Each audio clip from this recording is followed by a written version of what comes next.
Hello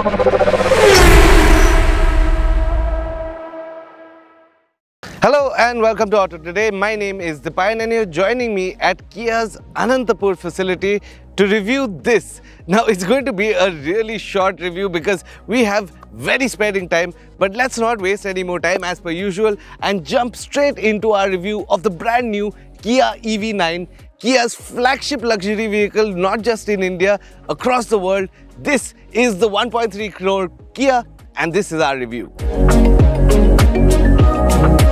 Now, being Kia's flagship EV, the Kia EV9 is by no means a small vehicle. This is 5+ meters long in length. But before we jump into the proportions, let's take a quick run around of the design. Of course, it is a very boxy overall silhouette, but there are really premium bits that tie it in together and make it a global flagship. Now, of course, you get all LED lighting in the front, star map LEDs along the side, you get these ice cube projector lamps, and of course the DRL that runs along the front. You have an active aero flap here that helps to feed cold air to the battery and keep it cool. Of course, the battery is both cooled and warmed, which is an exceptional feature, although you don't really need it in India. For that odd trip, it really does make sense. Another really cool thing are these LEDs inset into the bumper that can be customized to a design of your choice, and that really shouts premium. The front end with the Tiger Nose grille, which is of course in line with Kia's global design philosophy, really does bring the Kia EV9 to life while keeping it in line with the rest of the family. Now, I think that is something really cool about the EV9, and despite its boxy proportions, it really does bring a lot of character to the car. Let's step to the profile and see what's up. Now, what I was saying about the really boxy silhouette is something that you really get a sense of in profile. You can see that clear 3-box SUV design on the Kia EV9, and I think that really keeps it functional, simple, and striking in my opinion. I love the fact that the wheels are placed at the far edges of the chassis, and that means you have less overhangs, and that means you have a vehicle, despite being 5 meters and having the kind of wheelbase that it has, still be a great performer and still feel planted when you're taking those corners. But we'll talk about that once you're on the inside. Now, of course, this is available in a 2-seater, 2-seater, 3-seater format for India, which means that you get 4 + 3, 7 seats in total, which should mean a lot of space on the inside. But let's step to the rear and see what the design ties together like at the back. Now, before I come to the bits that come together on the rear end of the Kia EV9, I'd really like to talk about the design and the magic that the designers have pulled on the rear. I think one of the really cool things is if you look at the EV9 from the rear, it doesn't look like a 5-meter SUV. Its proportions really diminish and it keeps it from being slab-sided. It actually makes it look svelte, and I think this is something that really adds to the low 0.28 drag coefficient of the EV9. Of course, you do get a roof-mounted spoiler, which really does add some character to the rear end. And right under that, you can see there's a little camera that works as your digital IRVM for when you have luggage loaded all the way to the back in the boot. Now, of course, lighting is all LED, and you get a star map DRL as always, which is signature of Kia. And the DRL kind of runs into the fender and into the tailgate, which I think looks really cool. And while the rest of it is very minimal, it does add character while diminishing the proportions of the EV9, which I think overall really ties the car together really well. Now, the one thing that I didn't mention on the side, of course, are these 20-inch wheels, which get aero-grade alloys, of course, keeping that coefficient of drag low. And the other thing, speaking of coefficient of drag, are these flush fit door handles, which when they're locked, retract right into the body.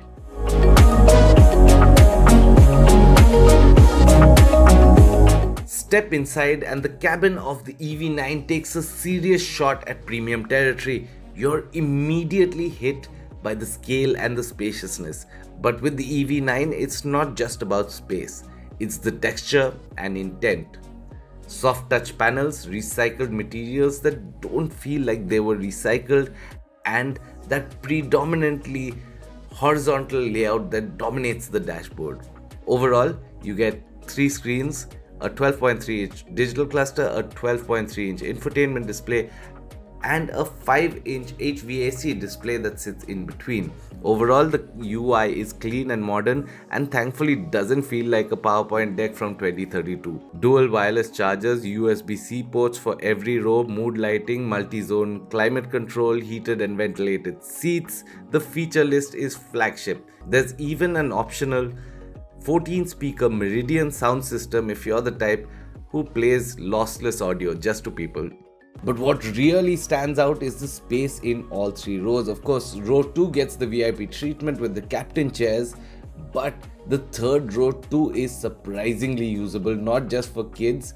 Actual adults can fit back there. Headroom and legroom are more than adequate.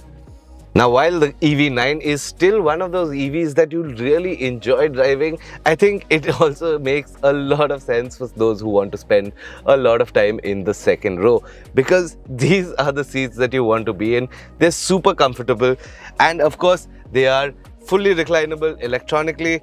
Plus, you get the Ottoman footrest. Plus, you get a little tray that folds out from here.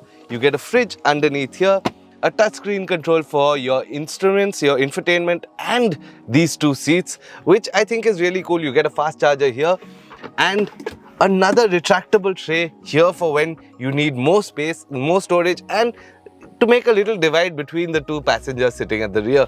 I think overall this design is really cool and really comfortable also. It's the kind of car that you could really spend a large number of hours in and be comfortable. And once we get to driving, we'll tell you about the suspension and what it is like to spend time not just in the front but in the back seat as well. Now, the EV9 is based on an all-electric platform, and that means that there's a whole lot of space in the second row thanks to this extremely flat floor, which means that your knees don't sit really low despite having the battery pack underneath you, and gives you all that space to stretch out when you want to.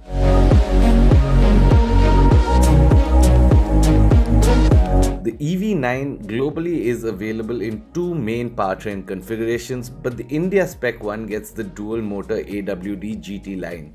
This means that you get a solid 380 horsepower and 700 Newton meters of torque, and that's enough to get this 2.7 ton 5 meter plus vehicle from 0 to 100 in 5.3 seconds, and that's not exactly slow. In terms of range, Kia claims 541, but in the real world, factoring highway runs, a bit of AC and a few impatient overtakes, you're realistically looking at 430 to 450 kilometers, which frankly is more than enough for a week of urban duties and most intercity weekenders. Charging is ultra fast thanks to the 800 volt architecture, which means that you can charge it at 350 kilowatts DC from 10 to 80 in just under 25 minutes, but realistically the 99 kilowatt hour battery should take an hour to charge at most DC fast chargers. We hope you enjoyed our really quick review of the Kia EV9. If we missed out anything, do forgive us. Let us know in the comments what we missed out. We'll be sure to get back to you as soon as possible. But to sum up, this is the Kia EV9. It is Kia's flagship SUV across the world.